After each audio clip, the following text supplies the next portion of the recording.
আসসালামু আলাইকুম দর্শক, আপনারা অনেকেই প্রশ্ন করে থাকেন যে পালসার বাইকের জন্য কোন ইঞ্জিন অয়েলটা বেস্ট হবে।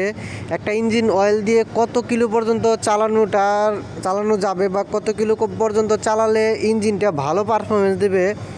তো সেই বিষয়ে আজকে আমার এই ভিডিওটা দেখলে আপনারা আপনার পালসার বাইকের জন্য কোন ইঞ্জিন অয়েলটা ব্যবহার করবেন সেটা থেকে সম্পূর্ণ ধারণা পেয়ে যাবেন। সাথে আছে আমি Hridoy Hossain blog YouTube channel, Facebook পেজে আপনাকে স্বাগত। আমার ইউটিউব চ্যানেল নতুন হয়ে থাকলে অবশ্যই সাবস্ক্রাইব করে পাশে থাকবেন।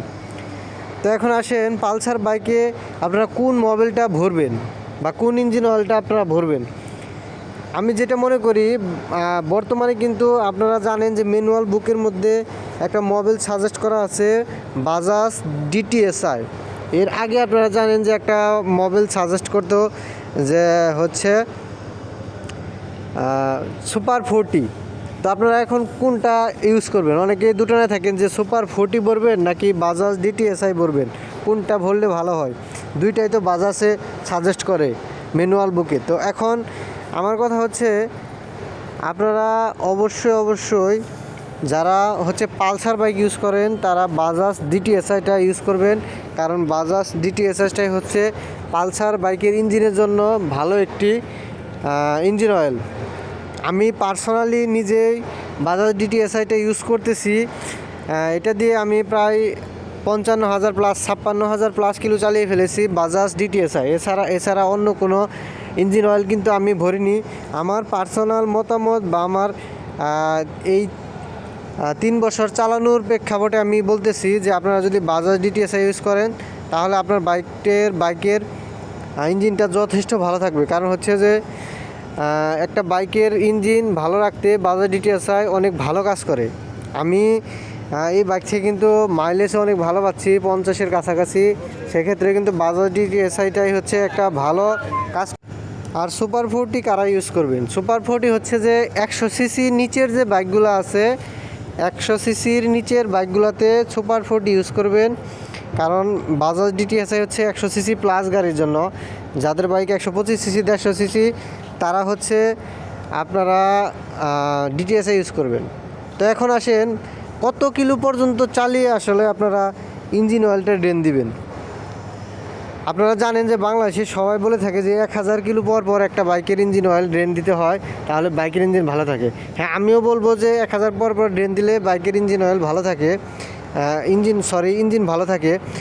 কিন্তু এখানে কিন্তু আছে। কিন্তু হচ্ছে, আপনি যদি আপনার ইঞ্জিন অয়েলটা আপনি 1500-1800 কিলো চালান, তারপরেও কিন্তু আপনার ইঞ্জিনে কোনো সমস্যা হবে না। হ্যাঁ, আমি বলতেছি আপনার ইঞ্জিনে কোনো সমস্যা হবে না। সেক্ষেত্রে আপনাকে অরিজিনাল মোবিল কিনা সেটা যাচাই করে ভরতে হবে। আপনি যদি অরিজিনাল মোবিল ইউজ করতে পারেন তাহলে কিন্তু আপনার 1500 থেকে 1800 কিলো চালাতে পারবেন একটা মোবিল দিয়েই। আমি বাজাজ ডিটিএসআই মোবিলটা দিয়ে 1700-1800 কিলো চালাই প্রত্যেক সময়। 1800-1700 কিলো হলে তারপরে কিন্তু আমি মোবিলটা ড্রেন দেই। তো আপনারা চেষ্টা করবেন সবসময় শোরুম থেকে নেওয়ার জন্য। একটু টাকা বেশি নিলেও শোরুম থেকে নিলে আপনারা অরিজিনালটা পাবেন। আর বাজাজ ডিটিএসআই, সুপার 40 এগুলো আসল নকল কীভাবে বুঝবেন সেই বিষয়ে কিন্তু আমি ভিডিও দেবো, সেটাও আপনারা দেখে নেবেন। খুব সহজে আপনারা আসল নকল ইঞ্জিন অয়েল চিনতে পারবেন। কারণ হচ্ছে যে আসল নকল ইঞ্জিন অয়েল চেনার বর্তমানে অনেক টেকনিক আছে, যে টেকনিকগুলো আপনারা জানলে অবশ্যই আপনারা ফেক ইঞ্জিন অয়েল থেকে বিরত থাকতে পারবেন। আর একটা বাইকের যখন আপনি 2 number duplicate engine oil use করবেন, আপনার বাইকের যেমন ক্ষতি হবে, আপনার প্রত্যেকটা পার্টসপাতির কিন্তু ক্ষতি হবে। তাই আপনারা চেষ্টা করবেন সবসময় অরিজিনাল দেখে ইঞ্জিন অয়েল ইউজ করার জন্য, যাতে করে আপনাদের বাইকটা দীর্ঘদিন ভালো রাখতে পারেন, দীর্ঘদিন এটা থেকে ভালো পারফরমেন্স পেতে পারেন। আপনার ইঞ্জিনটা ভালো পারফরমেন্স করবে দীর্ঘদিন। তো সেই ক্ষেত্রে আপনাকে অবশ্যই ইঞ্জিন অয়েলটাকে ভালো করে অরিজিনালটা দেখে নিতে হবে। আপনারা পরবর্তীতে এই ইঞ্জিন অয়েল ভালো খারাপ যদি কেউ ভিডিও পেতে চান, অবশ্যই এই ভিডিওর মধ্যে কমেন্ট করে জানিয়ে দেবেন যে আপনারা ইঞ্জিন অয়েল কীভাবে চিনবেন সেই বিষয়ে ভিডিও পেতে চান। আর কী রিলেটেড আপনারা ভিডিও পেতে চান অবশ্যই আমার ইউটিউব চ্যানেল, ফেসবুক পেজে জানিয়ে দেবেন। অবশ্যই একটা বিষয় আপনাদের খেয়াল রাখতে হবে, সেটা হচ্ছে যে আপনার বাইকের সঠিক সময়ে ইঞ্জিন অয়েলটা চেঞ্জ করাটা বেশি ভালো। কিন্তু সঠিক সময় বলতে এটা না যে আপনাকে 1000 কিলো পরই চেঞ্জ করতে হবে। আপনার শোরুমের পেপারস যেটা আছে, যেখানে ম্যানুয়াল বুক আছে, সেখানে কিন্তু বলা আছে যে 5,000 কিলো পর পর ইঞ্জিনটা অয়েলটা ড্রেন দিতে হবে। কিন্তু বাংলাদেশের প্রেক্ষাপটে 5,000 কিলো চালানো সম্ভব না, কারণ হচ্ছে যে এখানে ডুপ্লিকেট মালই বেশি থাকে। আর ডুপ্লিকেট ভরে যদি আপনি 5,000 কিলো চালান তাহলে কিন্তু আপনার ইঞ্জিনের সমস্যা দিতে পারে।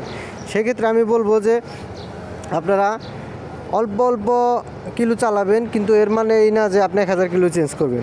আপনারা চালাবেন 2,000, 1,800, 1,700 চালানোর সমস্যা হবে না। তো ভিডিওটি ভালো লাগলে অবশ্যই লাইক কমেন্ট শেয়ার দেবেন। আমার ইউটিউব চ্যানেল অবশ্যই সাবস্ক্রাইব করে পাশে থাকবেন। ভালো থাকবেন, সুস্থ থাকবেন, অবশ্যই ভালো কাজের সাথে থাকবেন। আসসালামু আলাইকুম।